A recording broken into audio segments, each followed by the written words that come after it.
Kamusta air signs? Welcome to Like a Tarot. Alamin natin ang daan patungo sa tagumpay sa career at financial. Kung tama ba yung direksyon na tinatahak mo, kung nagpapasaya ba sa iyo yung career mo, ano pa ba yung mas maganda na kapalaran para sa iyo.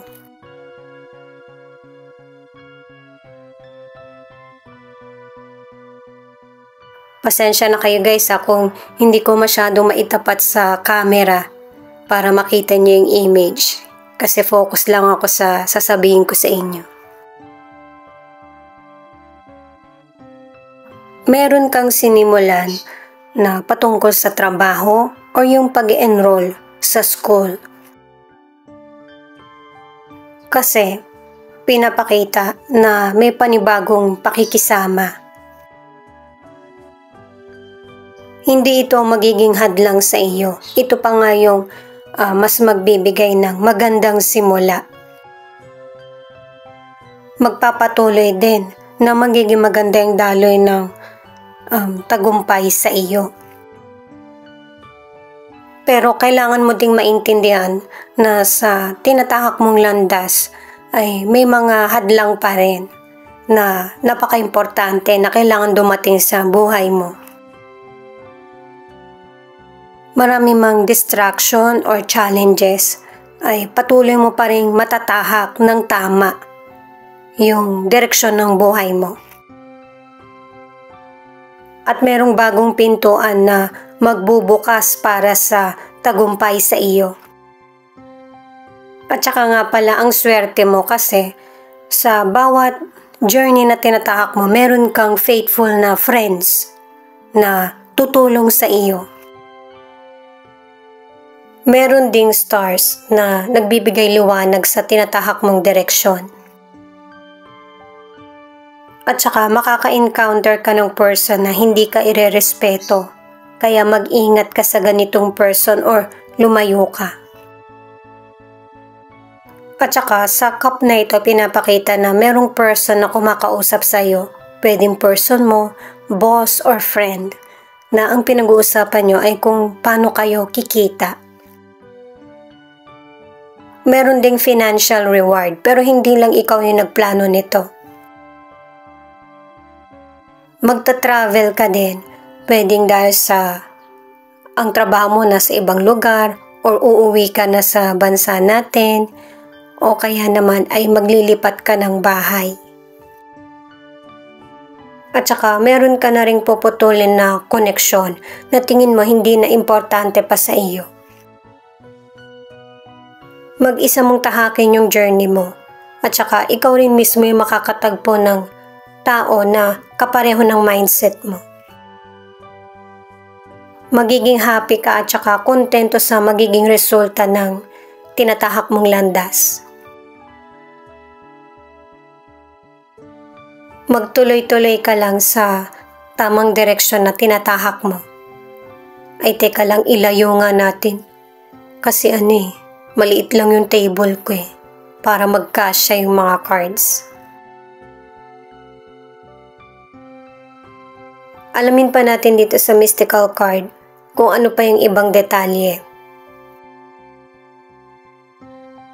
Para sa mga bagong viewers, ang reading na ito ay timeless reading, general reading at guide po lamang kaya hindi po magre-resonate sa lahat. Kunin mo lang yung akma sa sitwasyon mo at kung kailan mo ito napanood, yun ang start ng 1 week reading para sa'yo. Ikaw na bahala magpalit kung si person mo ito o ikaw. Pero itong reading na ito guys, karamihan patungkol sa iyo. Doon ako mas magbibigay ng focus. Isang card pa yung kunin natin. Itong mga cards mo, meron pa ring stars katulad ng sinabi ko kanina na nakita ko sa cups. Yung liwanag na iyon ang magdadala sa iyo sa goal na gusto mong tahakin. Magkakaroon ng transformation or pagbabago, malaking pagbabago sa buhay mo. At saka yung mga bagong sinisimulan mo sa career, sa pag-aaral, sa negosyo, marami ka pang matutuklasan sa sarili mo na meron ka palang iba pang talent na makakatulong din sa'yo sa pag-unlad mo. At saka yung mga experience mo sa past, ito yung magpapabalanse sa sitwasyon na nangyayari sa iyo ngayon. Na para hindi mag-uulit ng sitwasyon or walang pagsisisi.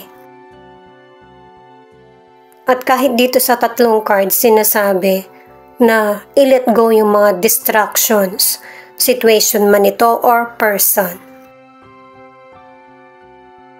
At saka kailangan din ng patience kasi katulad ng life cycle ng paru-paro, ganun din yung nangyayari sa journey ng buhay mo. Walang instant, kailangan ng hard work pero gagabayan ka naman ng spirit guide mo. Kaya nga merong pagbabago mangyayari sa buhay mo na positive kasi itong mga cards ay mga positive signs. Alamin pa natin ang mas detalyado gamit ang tarot cards.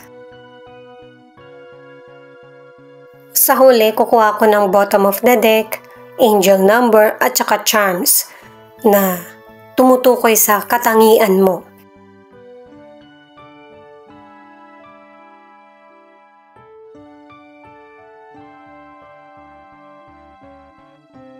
Six of Swords, Eight of Swords, at Five of Cups. Maganda yung mga cards mo kasi letting go ka na sa mga negative situation. At saka napansin ko lang guys, kahit dito, meron pa ring liwanag at saka transformation na mangyayari sa buhay mo. At saka minsan kasi guys, hindi lang naman yung mga taong nasa paligid natin yung distraction, kundi pati na rin yung kaisipan natin yung nagiging hadlang. Kaya ang bagal ng success na dumating sa buhay mo. At saka isipin mo na araw-araw ay mas lalo kang bumubuti, na matapang ka, na matalino ka, at saka masipag ka. Na sapat yung mga nagagawa mong pagsusumikap. Maraming sitwasyon talaga sa buhay natin na hindi madali. Pero ang maganda nun, mapapabuti ka naman. Kaya tuloy-tuloy lang katulad nitong pinapakita ng mga cards mo. Sa career, ang ilan sa inyo posibleng ginagawa mo na ito o kaya pinaplano mo pa lang na magpalit ng trabaho. Kasi hindi ka na happy sa career mo. Gusto mo ng improvement sa buhay. At saka single ka man or nasa relationship, ang advice ng cards na ito ay yung bang i-let go mo na yung person or situation na hindi na kailangan sa next chapter ng buhay mo. At saka umuulit yung cards na kailangan ng bago na sitwasyon sa buhay mo. Ito yung i-apply mo kasi mas positive. At saka single ka man or nasa relationship, hindi mo kailangan sisihin yung sarili mo or maging malungkot ng sobra. Dahil sa ito yung nakatadhana kung ano yung nangyayari sa iyo ngayon. Ang importante ay kung paano mo ito positibong aaksyonan. At saka nga pala naka-2 cards ka na para sa travel. Kailangan mo to na magkaroon naman ng pahinga. Kailangan mo to kung babalik ka man sa Pilipinas or magbabakasyon ka pero hindi na doon yung kapalaran mo . Kung saan ka nakadestino, andun yung kapalaran mo. At saka kahit dito sa mga cards na ito ay pinapakita na guided ka ng spirit guide mo.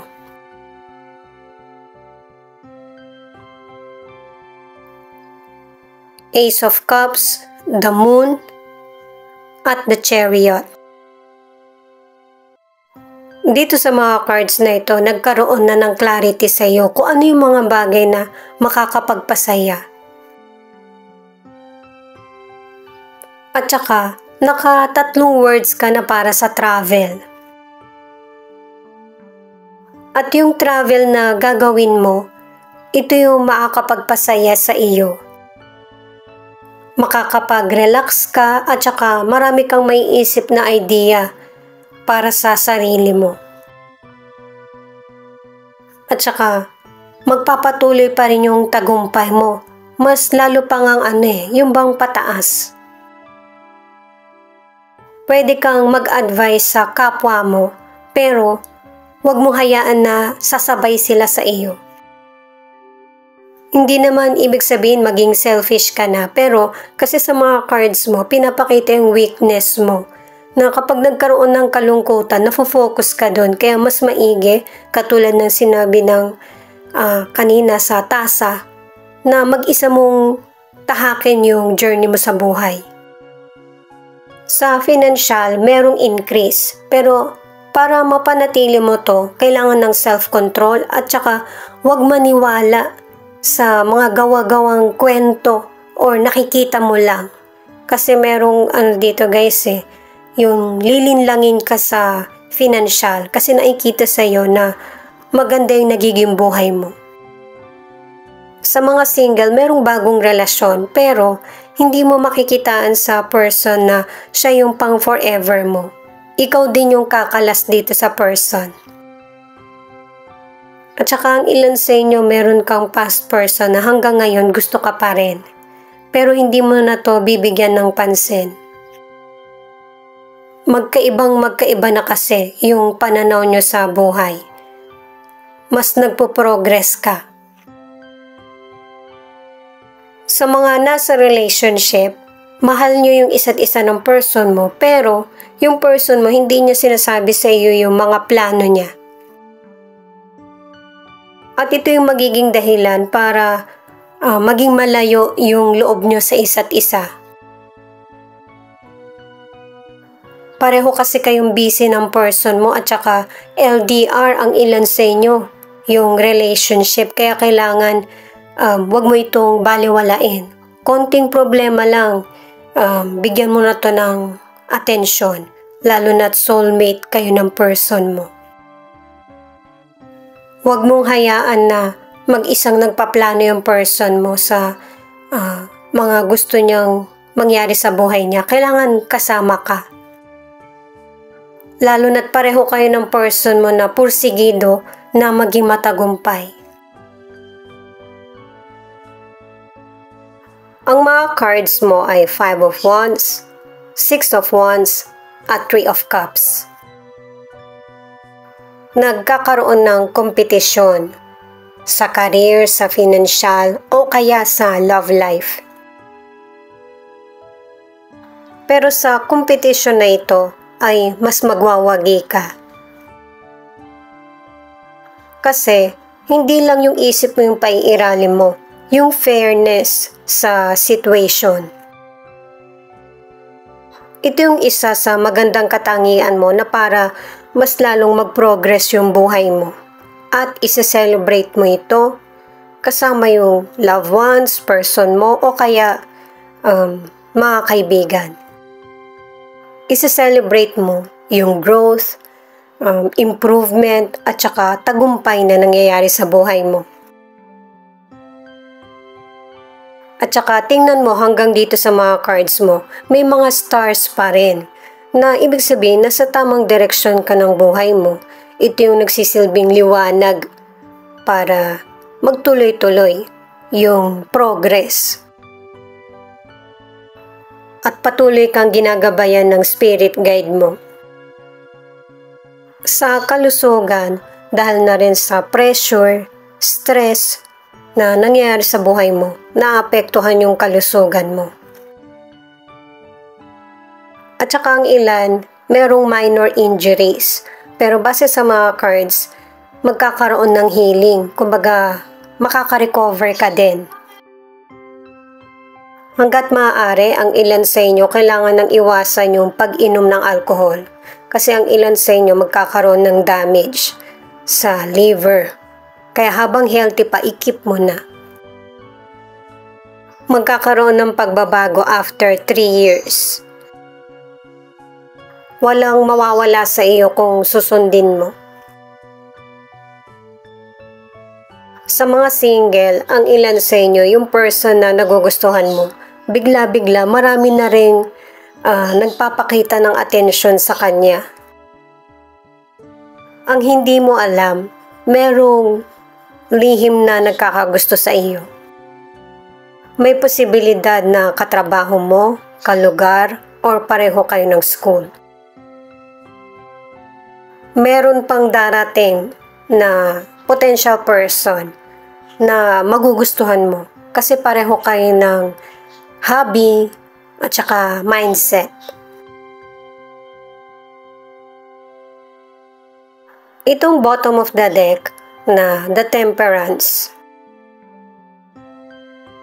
para tuloy-tuloy na makamit mo yung success mo sa buhay, sa career at financial, kailangan mo munang balansehin yung sitwasyon mo. Kasi masyado ka nang nai-stress sa nangyayari sa paligid mo at saka kailangan mo ding gumawa ng schedule na para mabigyan ng atensyon ng sarili. At saka meron ding person na ang nagpapastress sa kanya ay relasyon. Meron kasing person na nakakabuti sa'yo at saka hindi nakakabuti. Kailangan balansin mo yung sitwasyon mo, kahit yung sa kalusugan.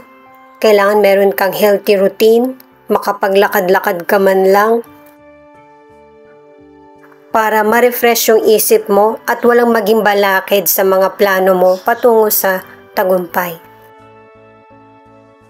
Sa mga nasa relationship, ang tagumpay na gusto mong makamit ay yung may happy ending ang relasyon nyo. Meron naman kasi 2 cards yung nagsasabi nito.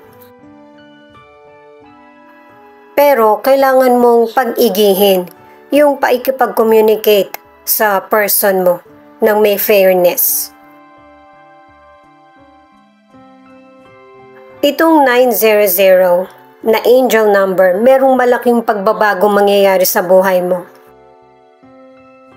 na magbibigay sigla at malaking epekto sa buhay mo. Umaayon sa'yo yung kapalaran kasi yun yung pinapakita ng cards mo eh. Pero syempre, kailangan na hard work. Kasi meron pa ring hadlang na darating bago mo pa ito makamit. Kaya magpatuloy ka lang at saka wag mawala ng pag-asa. Naka-2 words ka na rin para sa talas ng kutob at saka focus, na ito yung ilan sa dapat mong gamitin para makamit yung tagumpay mo. Ito naman yung charms na tumutukoy patungkol sa iyo. Kahit na ito yung sinasabi ng charm, may mga times pa rin naman na hindi positive yung nasa isip mo. Pero ito rin yung nagiging choice mo, yung maging positive. At saka, meron ding friend na tutulong sa iyo sa mga troubles na nangyayari. Ang ilan sa inyo mahaba yung buhok mo. At saka diba sa tasa, meron kang kausap. Yun, friend. At saka nasa ibang lugar ang ilan sa inyo or pupunta ka sa ibang lugar. Estudyante ka or nag-aaral ka muli para sa karir mo. Ang ilan pumunta ng ibang bansa para mag-aral or magtrabaho. Para ito sa increase ng kita mo or money. Bukod sa pagiging positibo ay matapang ka din. Malakas yung loob mo. Yung kabutihan na ginagawa mo or attitude, natural na kasi sa'yo kaya hindi mo ito masyadong napapansin. May mga panahon na emosyonal ka din, lalo na't nasa ibang bansa ang ilan sa inyo. At saka sincere ka rin, kumbaga tapat ka sa sinasabi mo o kaya ginagawa. At ang last na patungkol sa'yo, ikaw ay loyal.